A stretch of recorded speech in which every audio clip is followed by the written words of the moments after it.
Dans cette vidéo, nous allons voir le menu supplémentaire proposé par l'UV Flatten en mode d'aplatissement Angle. Je vous ai mis ici un objet qui est issu d'une autre formation, ce qui peut permettre à certains de continuer, de prolonger leur apprentissage de l'exercice de la nature morte. Ce fichier est uniquement un modèle 3D, le nom du fichier c'est TAS, Accept. On va diviser l'écran en deux, CTRL 4, barre d'espace 5 pour avoir l'UV.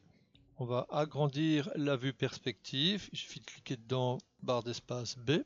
On va mettre un référent UVW, tab UV Quick Shade. On va développer rapidement le corps de la tasse et pour ce qui est de la anse, on va utiliser l'UV Flatten avec le menu proposé en mode d'aplatissement Angle. Les simples projections vont suffire pour le fond et les parois de la tasse. Je vais donc mettre le nœud UV Project. J'aurai besoin de 4 UV Project. Le premier UV Project va prendre les parties du fond de la tasse, puis les parois intérieures, les parois extérieures et les parties du fond de la tasse, mais à l'extérieur. Donc l'UV Project 1 ici, je vais le dupliquer 4 fois. Celui-ci, je vais l'appeler fond in. Celui-ci in. Celui-ci EXT pour extérieur et celui-ci fond EXT. Alors, les messages d'erreur c'est normal, c'est parce qu'en fait il n'y a rien de connecté donc ils ne comprennent pas trop ce qu'ils font là. On va donc connecter le premier, afficher, l'activer, on est bien sur le fond in et on va créer un groupe. Pour le groupe je préfère me mettre en mode primitive. Pour éviter de prendre les primitives à l'extérieur, on va cliquer sur l'œil, ce qui évite lorsque je fais une sélection de ce type là, ça ne prend pas les primitives dans le prolongement de mon clic. Je vais maintenant choisir avec Shift A les différents composants intérieurs et agrandir avec Shift G. Je valide avec Enter. Le mode de projection ne correspond pas au bon axe, donc on va faire une rotation sur l'axe X. On va mettre 90, c'est-à-dire 90 degrés. Je vais modifier l'échelle. La modification de l'échelle va vous permettre de reconnaître la projection par rapport aux autres. Je vais m'occuper de l'intérieur, je connecte l'intérieur, j'active la sortie de l'intérieur, je vais choisir maintenant un groupe qui va correspondre à la partie extérieure jusqu'au bord, à cet endroit. Je bascule en sélection primitive, Shift A, je clique.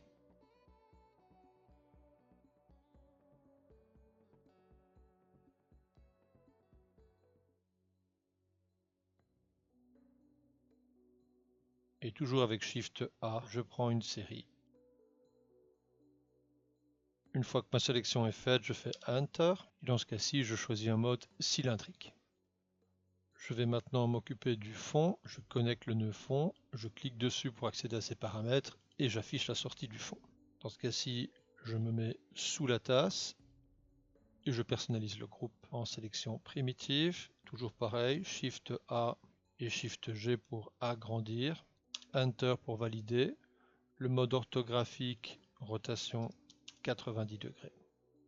Maintenant que j'ai fait le fond intérieur, le périmètre intérieur, le fond extérieur, il ne me reste plus que le périmètre extérieur, hormis la anse. Je connecte ce nœud, je clique dessus pour voir ses paramètres et je connecte la sortie. Je vais créer un groupe en mode primitive, je vais me mettre à cet endroit, Shift A, je clique pour voir le prolongement, Alt, Shift A, et je reviens ici pour voir la suite du prolongement. Je continue le concept, Shift A. En cas d'erreur, n'oubliez pas la touche CTRL pour annuler votre sélection. Voici ma sélection qui est faite. On voit bien que la anse n'est pas prise en compte. Et on fait Enter. Le mode va être cylindrique. Et maintenant on arrive à l'UV Flatten et à la découverte de l'outil spécifique relatif à l'aplatissement Angle. Je vais donc mettre UV Flatten, je connecte, j'affiche, et pour l'UV Flatten, je vais prendre le groupe relatif à la anse. Je désactive l'œil pour pouvoir prendre les faces intérieures et extérieures et continuer ma sélection Shift G. Et voici la anse qui est maintenant sélectionnée. Je valide avec Enter. L'UV Flatten ne s'occupe que de la anse. On va regarder le résultat en revenant sur le split de l'écran, barre d'espace B. L'UV Flatten est dans la zone qui est ici. Teletranslate et déplacer la anse à cet endroit. Par défaut, je suis en mode spectral et il me propose le CutSim. Le CutSim agit sur les segments. Je vais utiliser cette proposition pour l'intérieur de la anse. Et on voit qu'au fur et à mesure de ma sélection sur la géométrie, donc ça ici c'est une variante par rapport à la vidéo précédente, il me découpe la anse.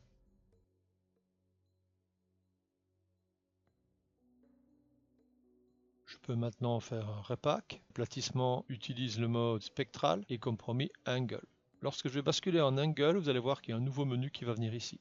Angle. Voici ce nouveau menu. Ce nouveau menu va vous proposer d'avoir une dureté par rapport à des segments. En effet, si vous cliquez sur ce menu, il va vous proposer une sélection segment. Dans le cas de la anse, je veux réaligner l'intérieur de la découpe qui correspond donc à ces segments. La sélection Shift A ou Shift fonctionne. Une fois que vous avez fait votre sélection, vous validez avec Enter. En effet, je vais recommencer à cet endroit. Je prends cette fois-ci sur la découpe, je fais Shift A, je prends jusque là et je fais Enter. On voit maintenant qu'il vient de me le remettre droit. Je vais recommencer à cet endroit.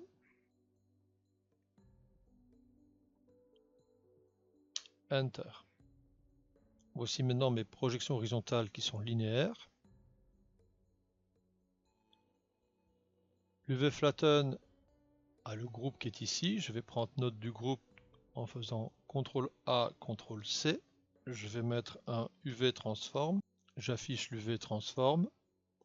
Le groupe, je fais CTRL V, Enter. Et je peux ainsi ajuster la position de ma découpe. L'avantage, c'est que vous pouvez revenir sur l'UV Flatten, basculer en mode punaise, faire une multisélection pour prendre les 4 coins qui sont ici, faire Enter pour valider les punaises, réajuster et à ce moment-là les lignes horizontales vont subir la tension et donc vont répartir le mouvement dû aux punaises qui vous permet de rééquilibrer les déformations parce que mon objet n'est pas complètement linéaire.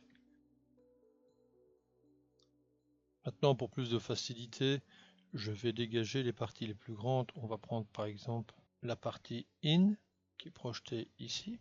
Donc je suis dans les paramètres de la partie in, je vais l'en translate et je déplace uniquement sur l'axe Y pour le placer à un endroit qui va être facile pour moi de les sélectionner. Je vais sur extérieur, donc ici je suis sur les paramètres du développement extérieur, je le place ici. Vous pouvez faire la même chose avec le fond, si ce n'est que le fond extérieur ou intérieur, vous pouvez le déplacer sur deux axes. Donc on a le fond in et le fond out. Maintenant les éléments sont bien dégagés. On peut sans aucun problème basculer en mode sélection primitive, prendre par exemple cette partie, faire T de translation, on a un UV Edit et là on va replacer tout manuellement. J'agrandis avec la barre d'espace B, je réajuste avec les différentes transformations proposées. Nous savons que les proportions des trois éléments qui sont ici n'ont pas grande influence sur les déformations de l'UVW. A l'inverse, les déformations des projections qui sont ici, on le voit, a une influence, donc on va basculer sur le mode échelle et rectifier l'échelle de telle manière à ce qu'on récupère les déformations de la projection UVW. On fait exactement la même opération pour l'intérieur de la tasse. À vous maintenant de créer votre texture. Voici la texture, ceci ça à l'intérieur, une petite tache sur l'extérieur, l'intérieur le fond et le fond extérieur, un petit logo, un petit clin d'œil.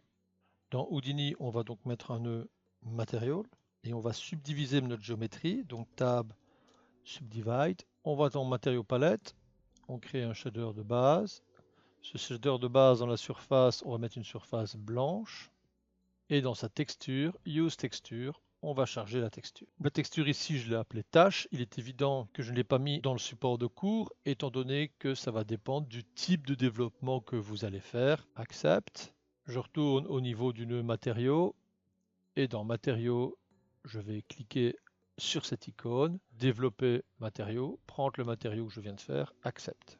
Je me remets au niveau subdivide, j'enlève le filaire avec Shift W, je vois la petite tâche, je vois le logo clin d'œil et la typote R2D2 et je vois le placement de texture. Alors évidemment ici c'est fait exprès, on a un problème de jointure à différents endroits. Une fois que vous avez mis votre texture, vous pouvez revenir en cliquant simplement sur le nœud Edit et en laissant afficher le dernier nœud de votre travail, venir dans l'UVW, basculer, c'est important, en vertice.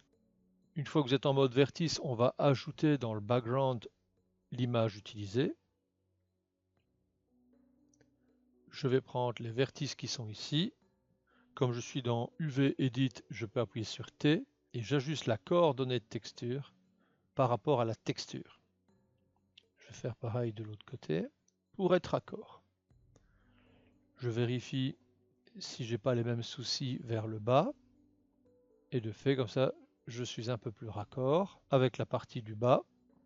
On voit qu'il reste des problèmes dans cette petite partie. On va prendre les vertices incriminés. On va déplacer, donc on voit bien que c'est ici. Donc je déplace légèrement. Et une fois que j'ai fini de déplacer, je n'oublie pas la roulette du milieu de la souris qui va me permettre d'être en mode soft sélection.